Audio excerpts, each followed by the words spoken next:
Hey everybody, welcome to the latest episode of The Rock Experience with Mike Brunn.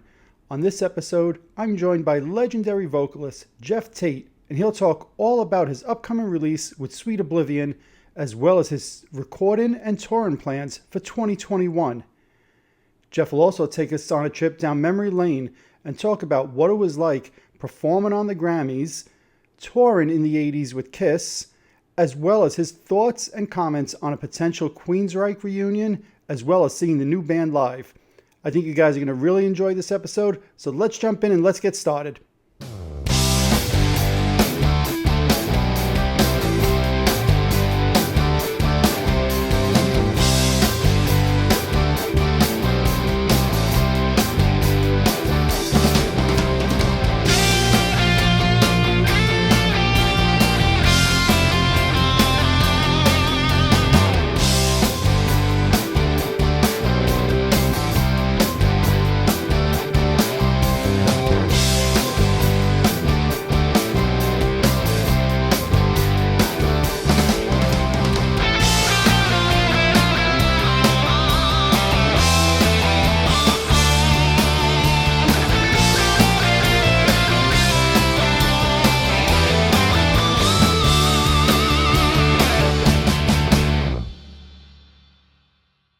Awesome. All right. So, thank you, Geoff, for doing this. It's an honor and it's exciting to have you on the show. And I guess it's an exciting time for you, right? Next week, Sweet Oblivion, second album, Relentless, is coming out April 9th. You must be excited about that. Yeah, I'm not really excited because I finished the album so long ago. Right. It's been I actually forgot it was coming out until I started doing interviews for it. They called me and said, "Oh, you need to describe what it's all about," and I had to think about what it's all about because it's been a long time. Actually, last summer I was working on it. Right. Yeah, that was one of the things I was going to ask you is how is it, with obviously the pandemic and all of that, recording an album. Obviously, you're saying you held this up now for a while, understandably. So was it difficult to try to finish this during a pandemic? Well, no, it was actually kind of a nice project to work on. I went to Ireland for a few months, and my wife and I rented this cottage out in the country in West Cork, and I always bring all my studio gear with me wherever I go. So I set up a little studio in one part of the house, and we just sat in Ireland for about 4 months, and I worked on the album there. And Aldo, my producer, was in Italy, and so we'd bounce ideas back and forth, working on the record. And it was a nice way to spend the summer, really. Sure. Yeah. Yeah, no, you mentioned, explaining this project, right? So for maybe some of the fans watching my show who are not familiar with it as much, it's not necessarily a solo album. Like, explain the project to your fans and to fans watching this. Yeah, it's not a solo album at all. Right. It's a project that was presented to me at my request, from Frontier Records, who's an Italian-based record company. And I was talking to them because I was signed to them at the time doing another project, and I said, "Look, I've worked with the same group of people for 30 plus years. I'd really like to branch out and try working in a collaborative effort with other people. And if you have any projects in mind, let me know and keep me in the loop, so to speak." And so a couple of years later, Mario from Frontiers brought me this idea of Sweet Oblivion, and what it is it's basically putting me into a group of musicians and a producer who already have material in the works, and some of it's really well done and already together, and other stuff it's pieces and parts, and we kind of make something out of what we have if we can all work together, right? It's kind of like a little test. So I never know who I'm getting put with, and I don't know anything about them usually. We just kind of connect on this musical level, because we're not ever in the same room. In fact, the first project, I had never met anybody on that project. This new project, I had met Aldo once, I think, before, years ago. But I don't know anybody else on the project. So it's kind of unique in that respect, It is. So And here it is. It's the second project we've done now, and I think there's a third one Mario was talking about doing, and I have no idea on what that's going to be like or who it's going to be with or anything. Do you find this now, say, challenging to record and Oh yeah, an album like this? It's very different than what you've done in the past, right? well, it's very different not being in complete control of it like I Sure. have been in the past. It's yeah, it's working with other people's material, rather than my own. Yeah, and then we're in different studios on different continents, different times. It's all very different. But Sure. I really enjoy it. It's kind of a neat way to work. It gets you kind of fired up and thinking in different ways, than maybe you have been thinking, because you're kind of forced to, in order to make it work, right? Right, right. Now, and this is a different group of musicians that you're working with on this one compared to the first album. Am I right in saying that? Correct. Yeah.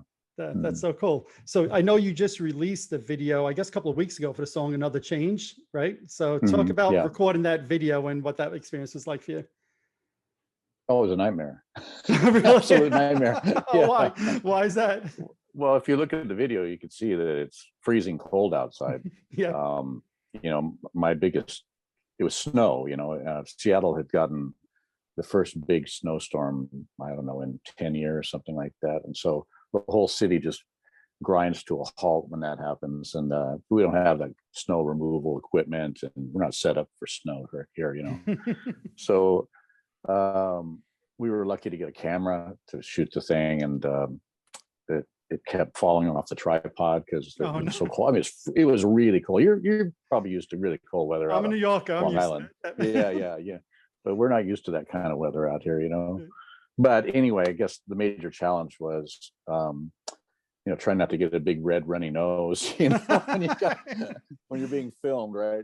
That's the most glamorous of situations, But yeah, we got it done, and I'm glad the video turned out as good as it did.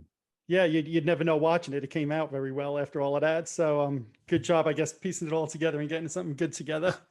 And then you also put out was a Strong Pressure as a lyric video. And I know you look at the comments that a lot of fans have, and a lot of fans feel it's a great throwback feel to some of the early Queensryche material. And it has that same feel for a lot of fans. Is that something you're conscious of when you were doing this, or just so happened to work out that way? No, I couldn't find you one Queensryche track that it sounds like to me. Right. But that's the beauty of music. We all hear it differently and we interpret it differently, and that's what makes it special, I guess. Absolutely.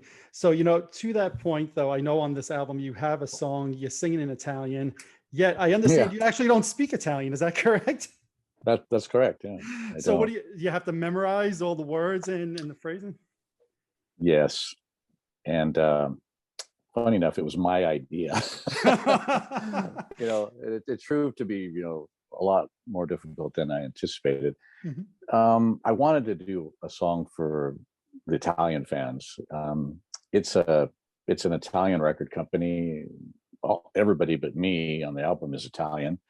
I spent a lot of time in Italy. My wife and I started this crazy company called Backstage Pass Travel, where we take people around the world to different locations, kind of on tour, show them the sights and that kind of thing.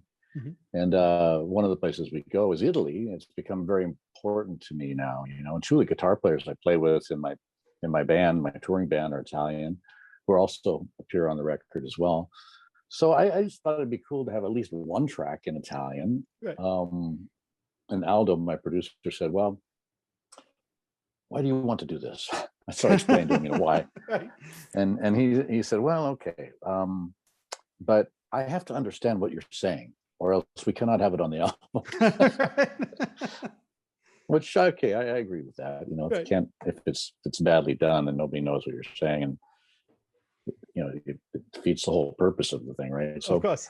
So I got the 2 thumbs up in the end, though. He liked it, and I guess people can understand what the lyrics are about, so that's a good thing, Absolutely. Now, this is not the first time, though, you did a song in a foreign language. I know on the Queensryche album, Take Cover, you have, I think it was Odessa was the name of the song, right? So how is it for you as a singer Because to me, foreign languages is tough to speak and there's different phrasing. Is it tough to sing Yeah. in a different language? And what's the difference for you?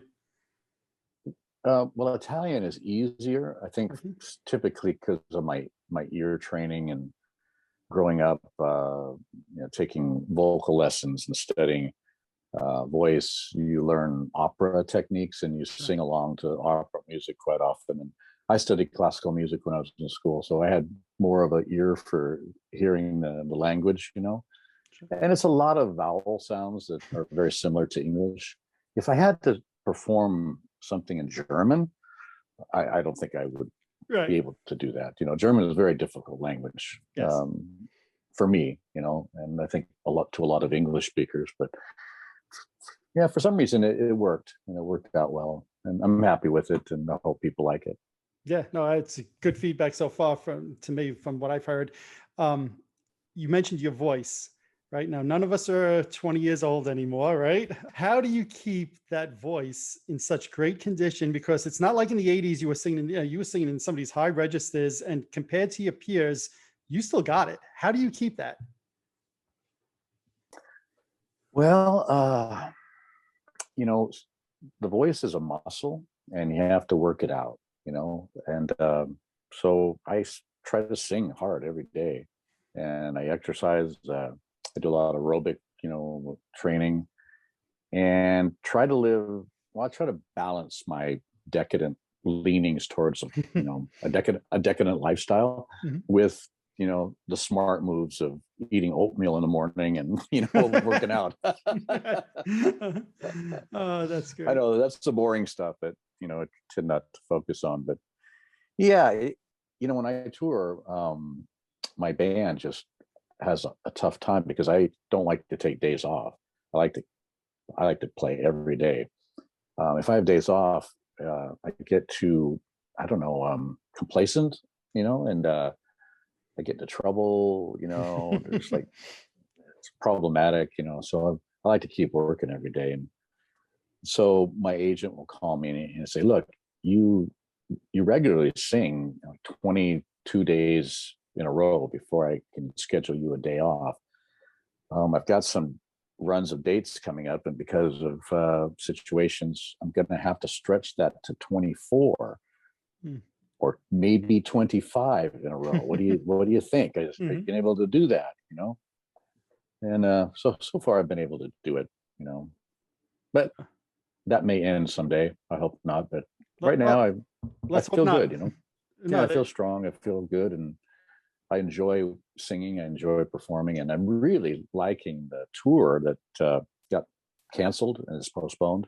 yep. But we're gonna pick up where we left off, and it's the continuation of the 30th anniversary of Empire album, But where we play the album in its entirety, and we open up with the Rage for Order album. And I was having the greatest time on tour with those two records because I'd never actually sang all the songs on the records before. right. So this was the first tour doing that, and it was very special. I was having a great time, and I hope to pick it up again here in June, July. We started in the UK, and then on to the States in the fall, and then back to Europe. It looks like winter. Everything's going to be kind of opening up more and more around the world. So get back to it. Yeah, I mean, like you just said, you were doing a couple of months. I think it's like January, February last year. You started doing those great shows, and then obviously everything Mhm. came to a grinding halt.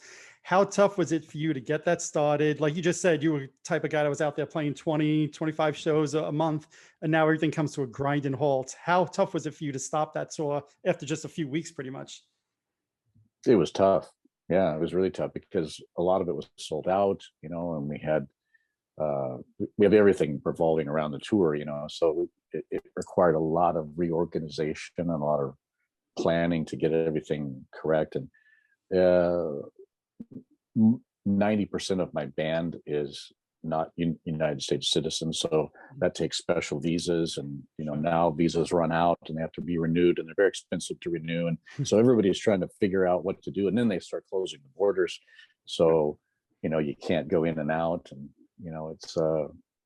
it was a lot of stress, and my agent and my manager have done great work on rescheduling everything, sometimes for the third time, you know Wow. which is a monumental task of trying to organize and put me into a venue at a certain date, and then having to get that date cleared, and then a couple months later, and you have to change it all, right? And then do it again, and then, oh my God. And every band and every touring artist we're all vying for the same dates now too, Oh yeah. So there's a lot of competition, and it's crazy, but it's a bright silver lining that so many people are getting the vaccine now, and the borders are starting to open up. I mean, you still have to do a song and dance to get into the United States now. You have to it's closed off to Europe, right. Right, and Asia, but you can go to Mexico and quarantine in Mexico, and then come into the United States. It's crazy. Right. Yeah. So what I was going to ask you, would your band members have problems trying to get back into the States to do the tour? Right. Like you just said, a lot of them are not based out of the United States. Absolutely. Yeah. It's a major undertaking right now to get into the United States. Right. Yep. No, but as it should be, because this is unprecedented times. And I think we have to be very careful about how we operate. And, it just can't be as free flowing as it was, for obvious reasons, until we get this under control. But it does look like a lot of it's opening up around the world at different times now. I mean, since March, I think I've done 3 live shows in the United States. One in Florida, one in Seattle here in February, and then one in New Hampshire back in December. And those were venues that could only allow a certain percentage of people in the building, and the venues went to great lengths to make it safe for everybody. And even so far as like in Florida, they put $500,000 ventilation system in, like state-of-the-art ventilation system. So that's pretty extreme, in order to make it safe for your patrons. I have a lot of respect for them for doing that. Without a doubt. But it's not even just the artists such as yourself, which were obviously impacted, but it's the stagehands, it's the roadies, it's the people who work the clubs and the arenas around the world. So many people who are out of jobs now for over a year, pretty much. Like you said, hopefully with the vaccine, things will turn around now. But it's a lot of people that are losing jobs and losing income because of this. I got my first vaccine. Very nice. 2 weeks ago. Man, what a trip! Because I was scheduled to get it back when we shot the video that I was talking about. Yep. And the giant snowstorm hit and canceled my appointment. The shipment of COVID vaccinations didn't come into Seattle, so no, they delayed me. So I finally got mine 2 weeks ago, my first one. Excellent. Yeah. Excellent. That's encouraging news. And then you have a second one. Hopefully you'll have no side effects from that. I had a second one. Yeah. Some people do have bad side effects, but hopefully you're okay from that. Yeah, I think the older you are, the less side effects that people are reporting, and I didn't feel anything but just the initial, tenderness in my arm where it had the point of impact. Sure. And then in a couple of days it went away, no big deal. Right. Yep. Now, during the last year, while we weren't able to, I think you did a few streaming things online as well, right? To kind of fill that void. How was that like for you doing the streaming shows? It's weird. It's very weird. Do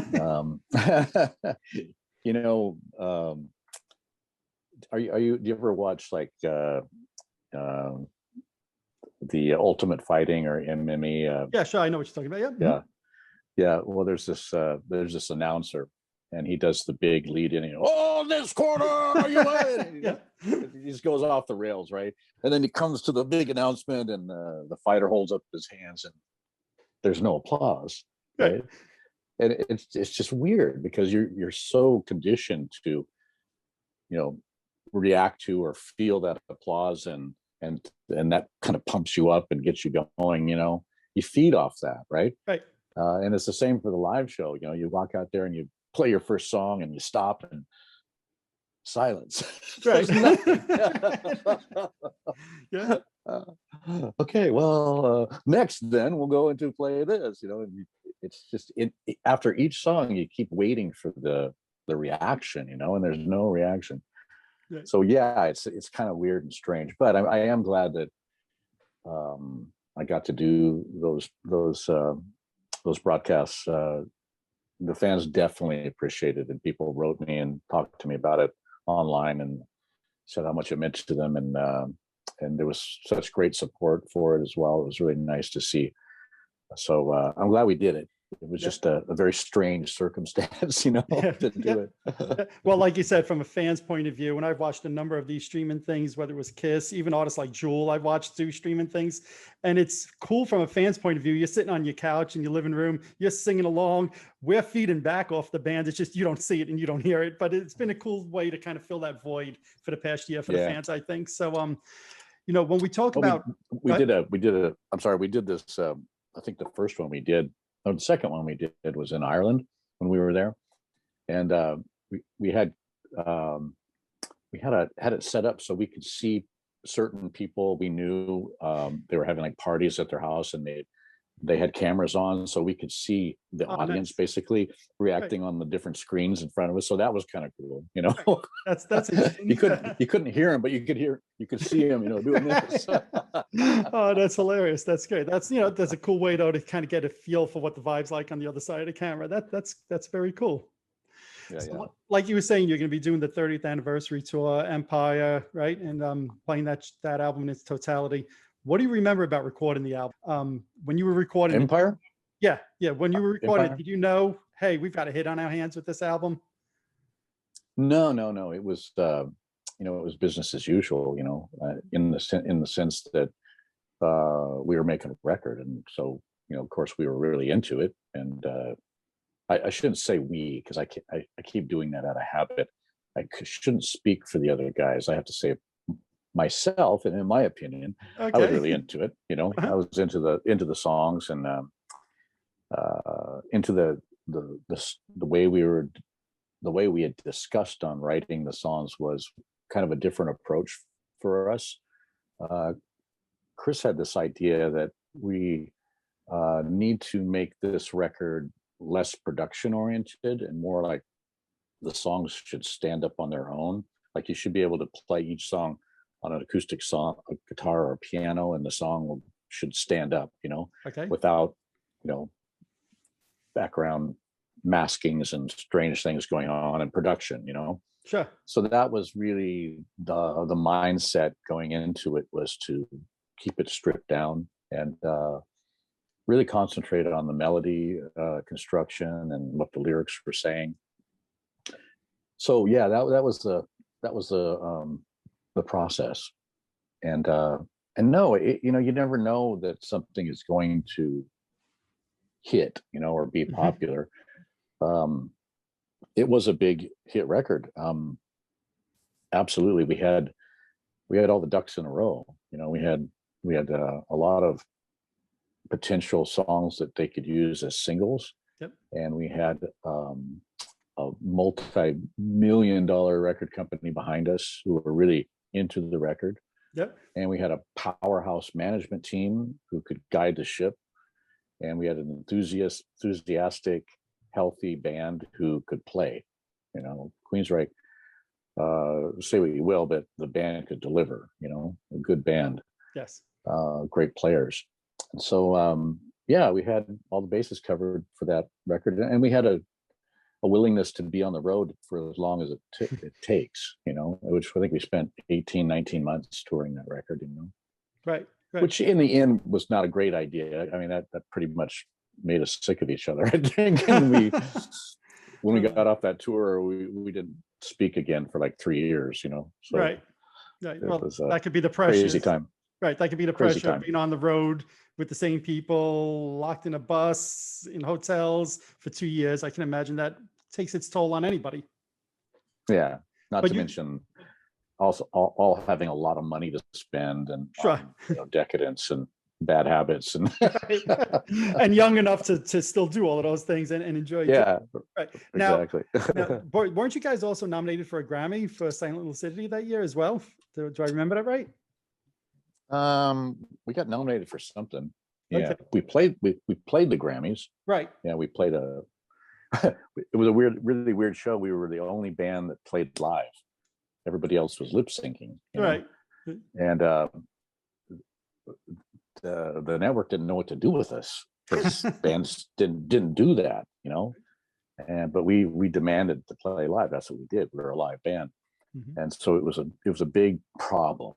Queensryche was a problem because we didn't want to get up there and fake it. We wanted to play, Sure. So yeah, it was interesting, but I hope to never ever do one of those again. Oh, really? So yeah, I guess you didn't enjoy the experience. No, it was massively stressful because the network, they didn't know what to do. They weren't set up technically to make that. So they had to make all these provisions and changes. And there was, Silent City is a very relaxing, mellow song. It has it's very personal right off the bat, right? Well, up until the final second before we started playing the song, there was a commercial break, and the assistant producer is counting down, 90, 89, 88, 87. And he's counting down the seconds until we roll. And every couple seconds, the guitar techs are trying to get the amplifier to work on one of the guitars.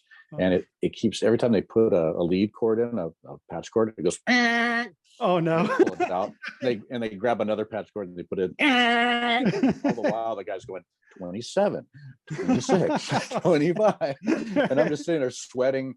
My heart's palpitating. I know I'm going out, it's going to sing this calm song in front of, 50,000 people or whatever it is. I don't know, 20 million people, Sure. Yeah, it was very stressful. And then right like 3 seconds before he said go, they plugged a chord in, and there was no sound. And I think it was Michael's guitar, and he strums a chord, bring, perfect, Perfect. Oh, wow. Go, and these partitions open up, the cameras are on, and we start singing the song. Oh, wow, that's an amazing story. But I'm not surprised, because the Grammys have never known what to do with hard rock bands, right? And the whole Jethro Tull thing back in the late 80s, early 90s with Metallica. Lately it was the whole Eddie Van Halen thing, and whether or not people feel they snubbed him. The Grammys have never known what to do about our genre, hard rock and music. Yeah, well, award shows anyway they're stupid, absolutely stupid. Right. You don't need a panel of judges to tell you, hey, great album. That when you make something great, or you love what it is you make. You don't need approval from somebody else. Sure. Seems like a waste of time, or like the British say, it's a wank. That's great. Now, one of the things I always think of when I think Geoff Tate is that you're, I'll say, a master at concept albums, right? Queensryche, you had a couple. With Operation Mindcrime, you did the trilogy of records. What is it about concept albums that you love? And when I look at other bands such as like Pink Floyd, they really embrace the wall. As the other side, Kiss, if they never hear the Elder again, they'll be satisfied to pretend that doesn't exist. What is it about concept albums that you like, and what band's concept albums do you like? I just want to go on record. I love the Elder. It is absolutely my favorite Kiss album. I never got into Kiss. I never liked Kiss until I heard that album. And I went, oh, this is right up my alley. I like this. Right. And then they invited us to go on tour with them on the Animalized tour. And I kind of fell in love with them then. They were great. They were a great band, and some of the nicest, most supportive musicians I've ever worked with. Wow. Opening act, headliner situation. They gave us the full stage. Do whatever you guys want. You want lights? Yeah. You want action, smoke? You name it. They were great. I was gonna say that's the first time I saw Queensryche was on that Kiss Animalized tour in 1984, and you guys I thought were great on that. So I'm happy to hear that was your experience on the tour, because that was my introduction to Queensryche. I thought that they were kind of playing a joke on us at first when they first got on the tour, because the main stage that we got to use, that we could get to easily, was this thing they called the Thrust, which was a gigantic metal structure that attached to the front of a regular type stage. The tricky thing was that it was metal grating, so you could see through it and all that, Yep. And if you fell down on it, it would cut you, like a cheese grater, right? Okay. But not only that, it was sloped at an angle like this, from 6 foot from the stage down to floor level of the venue. Mm-hmm. So the idea was so Kiss could be close to their fans, and be right up with them and all that, which is a great idea. But it really proved to be a very challenging surface to be working on as a stage, right? Because you're like on this angle, and I fell down almost every night for the first week before I figured out what to do, and what not to do. But I thought maybe they were, guys, okay, where you get to play on stage is this part right here. Right. Thanks. That's very funny. I never realized that. So, but going back then to the concept album, right? So you like the Kiss Elder album, but what is it for you about concept albums that draws you to that? Well, I like storytelling, and the concept album gives you room to create a bigger, more elaborate storyline, rather than keeping that storyline edited down to 3 minutes in a song length, or 7 minutes in a song length. It just gives you more room to grow with the story, get more in depth, and write about something that's interesting to you. Sure. Do you think that whole concept of a concept album, though, is going to go away? People now release music much different than they did 20, 30 years ago. Do you think that concept album thing is going to be a thing of the past soon? Oh yeah, I think it will. Yeah, people's attention spans are not what they used to be. Everybody wants it now, and you gotta really be what's the word? Frugal, with your arrangements, your musical arrangements, and you're constructing a song nowadays. The rock audience is a little bit more forgiving, because I don't know, they don't like too much change, so they like what's familiar, which is cool. That's cool. That's the way it is. But yeah, I think it's probably going to be a thing of the past, and people won't release concept albums too much anymore for a time being, maybe a generation, and then somebody will make one again, reviving the format, and it'll become, everybody's got to release one again, Right. Like Taylor Swift, or one of these big artists will do it, and then it'll become a new trend again. Yeah. Can you imagine that? Taylor Swift releasing a concept album? That'd be something. That would be something. To me, one of the things that's cool about your background is I heard you say in other interviews like that you love Hall & Oates. I like Hall & Oates also. You grew up listening to some R&B. How do you think that influenced you as a songwriter, having some of those other backgrounds? Gosh, well, it made me very frustrated. Because I like a good R&B style, melody, not too typical in metal, Exactly. Yeah. I only got into metal because the band I joined at the time, that's what they did, that's who they identified with, and we had success on our first thing we ever did together. If we hadn't had success with that EP, I probably wouldn't have, gone any further with the band. Okay. I would have been off doing my own thing, doing something with other people. It just worked out that way. Right. And then we kind of got pigeonholed, and stuck into a box, which we fought pretty hard to stay out of. At least for quite a few years. At least we were in a box with a lot of holes in it. Punching, Right. Yeah, I remember people saying to me, music critics, back in the day, you used to have to sit in a room with a bunch of people who were critiquing your work. Seems so barbaric. I'd never do that today. Right. But at the time, being young and silly, and that's what was done. You had to sit there and endure it, and these guys were going, "Where are the guitars? Where are the guitars?" Right. Talking about, obviously they thought our record didn't have enough guitar in it, Right. Which astounded Chris and I, because we were doing the interviews. We were trying to pin them down and ask them what they meant by that. What do you mean? There's guitar on every song. It's a guitar-based band. Sure. Yes, we use other instrumentation to augment, but the root of the band, the basics of the band is based around guitars. There's guitars on every song. So where are the guitars? Doesn't make sense to us. So can you explain? And what it came down to is that what they were saying is, well, the guitar is not being played in a way that was familiar to them. Interesting. Very Interesting. Yeah. Yeah. Now, did you find it difficult during the 80s? Like you just kind of alluded to, there was like that two different styles of music, was the hair metal or the glam metal, whatever people like to call it.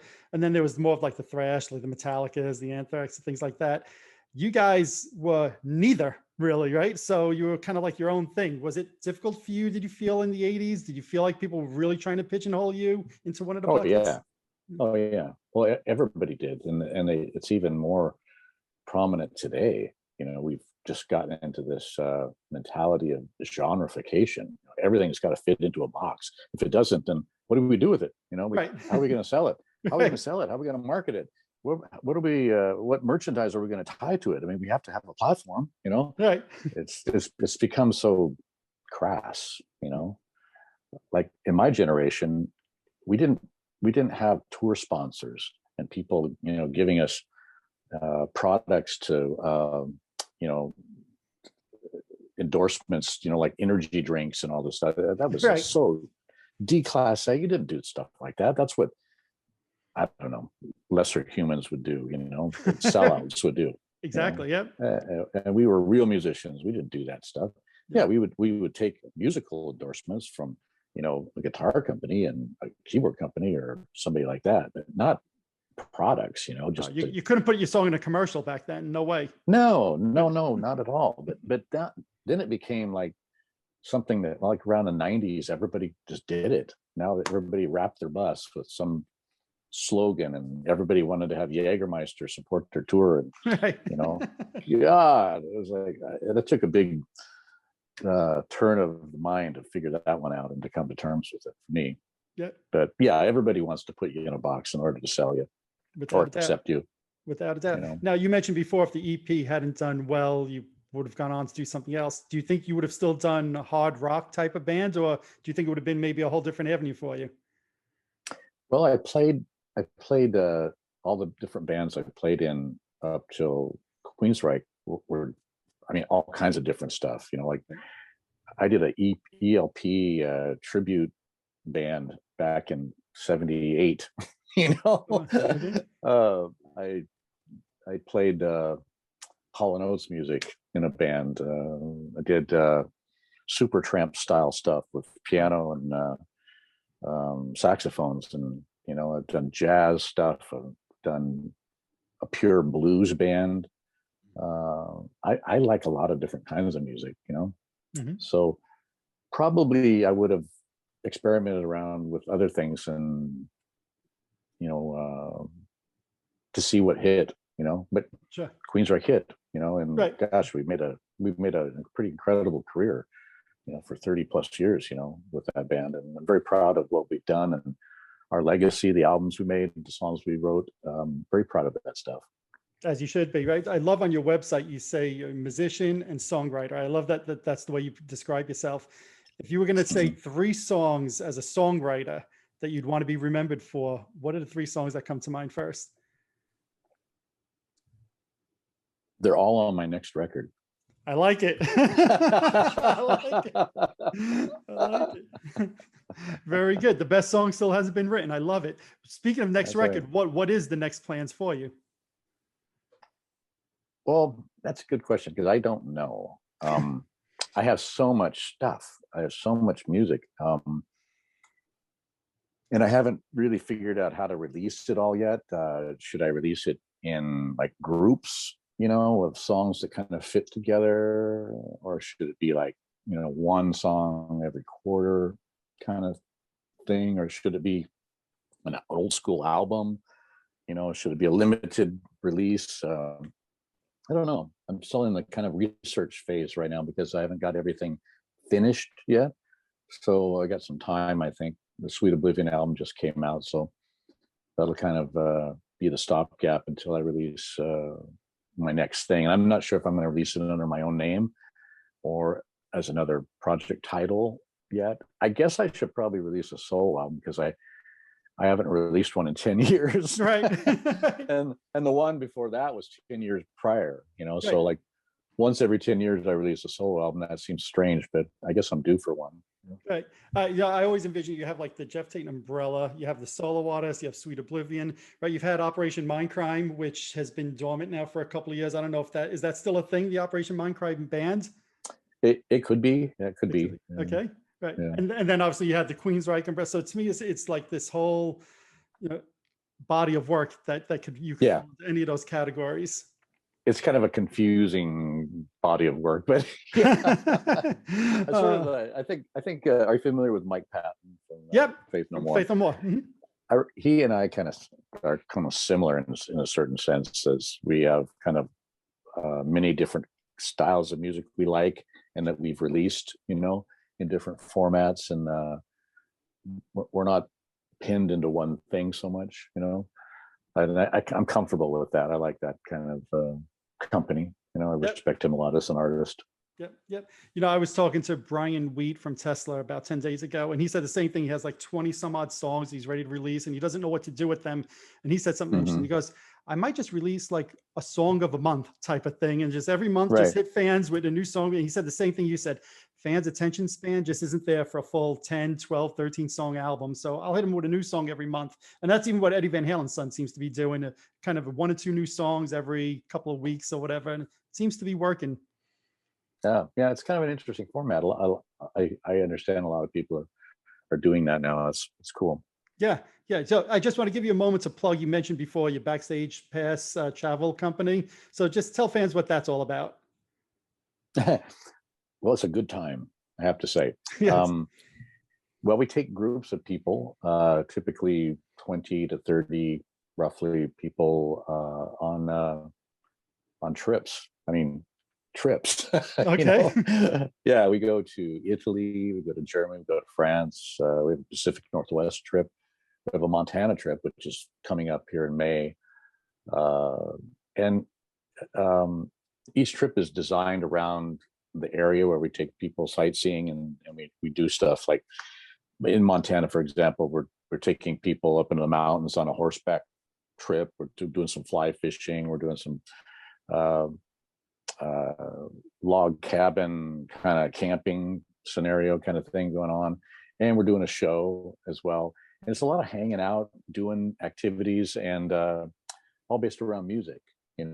Like in Scotland, that's coming up in July. We're going to several Scottish distilleries. I'm a huge Scotch whiskey fan. Okay. So we're doing that. We're taking a boat ride sightseeing on Loch Ness, and our captain has guaranteed me that we will see Nessie. Okay. So I'm looking forward to that, right? Okay. And and we do Ireland. That's a really fun one, but you have to kind of do some preliminary drinking before you go to get yourself in shape, because the Irish take no prisoners. No, right? They don't. No prisoners. So yeah, they really do, and they'll put you under the table very quickly. So you got to do a little pre-training for that, But it's a really fun trip, and people. What's cool about it, what I really love, is that the groups of people who don't know each other spend a week with me and themselves, and they tend to stay in touch with each other after the trip's over. And we've got several groups that have decided amongst themselves, oh, well, we're going to do Italy this year. Last year we did Ireland, or we did Germany. And so, they're getting together to do a trip together because they get along so well. You kind of make friends in a way. Right.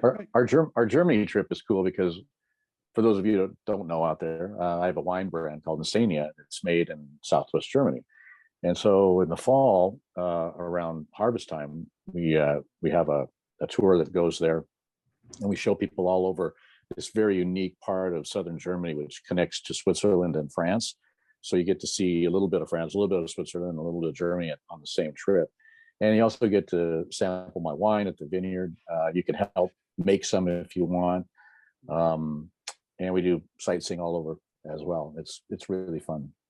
And it sounds like, a lot of these travel things, it's a 4-hour tour or something like that. This is multiple days, and you're there with the people on the tour, right? Yeah, it's a week. It's a week trip. It sounds like a lot of fun.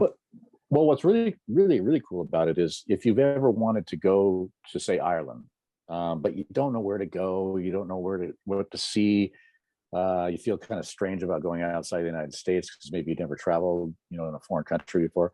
Well, we have, and we've been there multiple times. We know where to go, where to take you. Every day will be great because you don't have to screw around with trying to figure out where to go or what to do. We got it all planned out for you, and you will feel safe and you'll be happy because you don't have to make any decisions. You just kick back and experience it. Right. Oh, that sounds. Is there any place you haven't been that you say, hey, that's on my bucket list, I want to go there? Gosh, I've been to 68 countries. Oh, is that all? Only 68? Only 68. Well, there's like 100. I think it's 126. That's right. So I still got a long ways to go. Right. Oh, that's great. Last year, right before COVID, I did a really cool tour of the North Pole. That was really cool. Oh wow. Well, there's a festival up there that we played. That's right on the Bering Sea, North Polar Sea, right at the top of the world. And there's this land mass that sticks out into the ocean there. And in the summertime, they have this big rock festival, and it's a trip, man. People come. Well, there's 40,000 people there last year, and you get to the site. You have to travel a long ways to get to the site. I mean, you have to take trains, planes, and automobiles to get there. you get there in the parking lot, and there's like snowmobiles parked next to reindeer sleighs. Really, reindeer sleigh. Okay. Hundreds and hundreds of reindeer sleighs. That's pretty wild. Yeah, it's very wild. All the while you got this rock music blasting, it's killer. Now, how do people find out about these tours if they want to go and book one with you? Well, you can go to Geoff Tate Facebook, geofftate.com. There's a button you can push. We have Backstage Pass travel.com as well. You can go to that and check it out. Awesome. And like you said, the tour is set to kick off. When is it? May in the UK? June and July. June and July. Yeah, and then back in the States, maybe October, I think it is. October, November. Yeah. Awesome. And it sounds like new music maybe in the future as well. So you got a lot of different things going on. Well, that's the silver lining of the COVID situation is there's a lot of new music being made, man. That's awesome. I have to ask you though, with COVID, so many musicians are home doing recordings, like you said. Is there ever a time when you are home and you get to be with your wife and your children, and I think you have grandkids also? Is there ever a time you say, hey, maybe I'll peel back on the tour, and when things kick, like you said, you do 20 plus shows a month, right? Is there ever a time you say, maybe it's time to take the foot off the gas a little bit? Yeah, I think that time is coming. I can't really foresee myself touring as hard as I do, into my 90s. I think you have to be able to go out there and perform well, right? And so far so good for me. I feel really strong and good. But I think there'll probably come a time when I have to kind of scale it back a little bit, but not right now. I have to say, in 2019, I was home 23 days in the whole year. Wow. So that's how I tour, right? Right. And so this is the first time I've spent any kind of time at home and been around my children. We're all grown adults, right. And I actually got to spend time with my grandchildren. Right. I've got 3 grandchildren and 1 on the way. This next month is going to be born. Nice.